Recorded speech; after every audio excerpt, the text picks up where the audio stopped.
Mark and Marlene stare up at the Moon Knight fitted in classic attire. Mark tries to make sense out of what he is seeing, and for some odd reason, Marlene feels herself drawing towards him.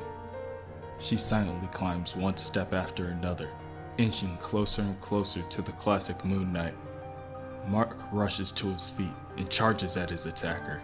The two men begin to grapple, but are evenly matched. Moon Knight tells Mark that this is as far as he's going to go. Deep down, Mark knows who this Moon Knight is, and Mark should give in now before he completely loses his mind. Mark tells Moon Knight that he is not insane and stabs him in the abdomen with a projectile blade in his hands. Moon Knight counters with a headbutt to the face. This nearly shatters Mark's nose and causes our hero to collapse to the ground, allowing Moon Knight the chance to run away with Marlene. Mark rises to his feet and follows them into the tomb. He follows them until he reaches a door with a moon-shaped button on it.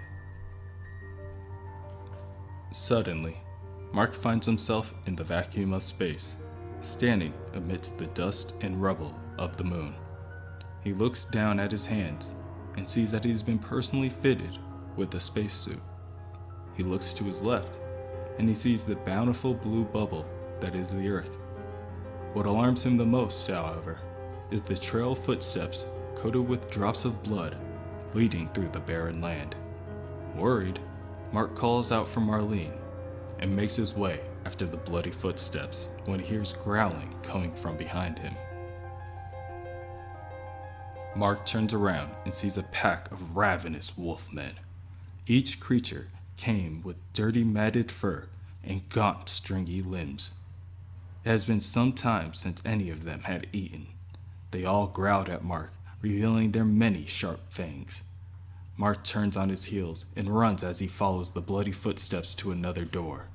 Mark grunts as he forces open the door and quickly runs in, leaving the wolfmen clawing at the air. Mark turns and closes the door behind him and sees that he is now Stephen Grant, and now on a movie set. He looks back at the door and realizes that it isn't connected to anything. It's just a prop.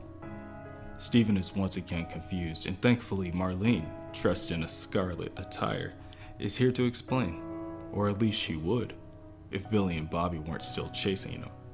As the two orderlies make their way onto the set, Stephen runs to the next door he sees.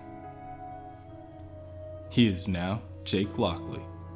He looks out at the steamy streets of the city, and a familiar streetwalker asks him if he needs any company tonight. Jake nervously objects and runs in the opposite direction of the door that he walked out of. He doesn't get far, running down the street, until Billy trips him by reaching out of a nearby sewer when Jake passes. Jake tumbles to the street, and the two orderlies run in to constrain him. Bobby grabs Jake and Billy pulls out a syringe, preparing to inject it into Jake's neck.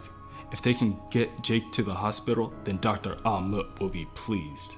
Billy approaches the struggling Jake, but Jake frees himself from Bobby's grasp with a headbutt to the nose and reverses the syringe onto Billy, causing his body to go limp and collapse to the ground. With the two orderlies incapacitated once again, Jake makes his way to the next door. He walks through the door, and he is once again Marc Spector, and he is once again inside the pyramid within New York. Surprisingly enough, he is standing at the holding cell of Seth.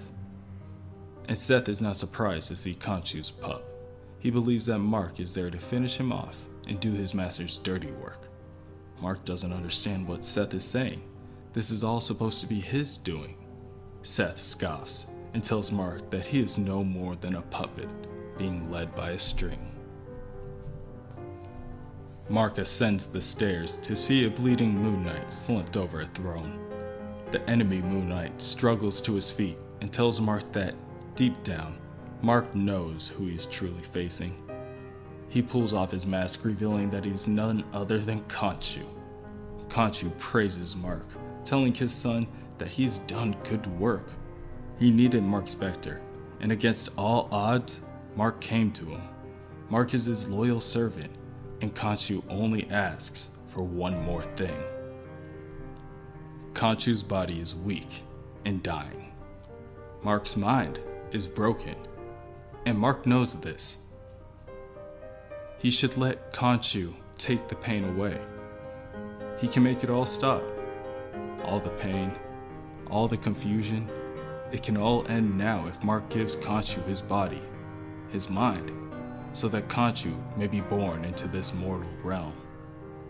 Marc has served his master well, and now is his time to receive his reward. His work is done, and now he can rest. Marc refuses. He bellows out that he will never let Khonshu take his body. Marc turns to run out the open overlook and leaps out of the massive pyramid. He picks up speed as he falls to the ground. He closes his eyes and the warm, dry, sandy air pushes against his face. Everything that Khonshu has told him is a lie. Everything. There is no one left to trust. That is, except for those few people that he could call his friends. Crawley, Frenchie, Gina, and Marlene. Those are the last thoughts that Marc has as he crashes to the ground, slowly bleeds out, and slowly, but surely, is covered by the warm desert sand. Marc wakes up in a cool hotel room with the shining sun fighting to push its rays past the curtains. He quickly sits up and examines his surroundings and is quite surprised to find Marlene standing in front of him with a cup of coffee. She is almost offended. Of course it's her. How many other actresses does Steven know? Surprised to hear the name, Steven takes a moment to gather his thoughts. Marlene believes that Steven is acting very strangely this morning. She doesn't have time to ponder on it because Steven, the producer of the new Moon Knight movie that she is starring in, needs to make sure that he gets to the set on time.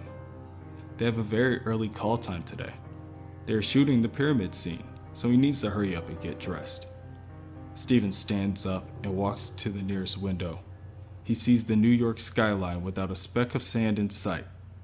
And this time, something about this moment feels real.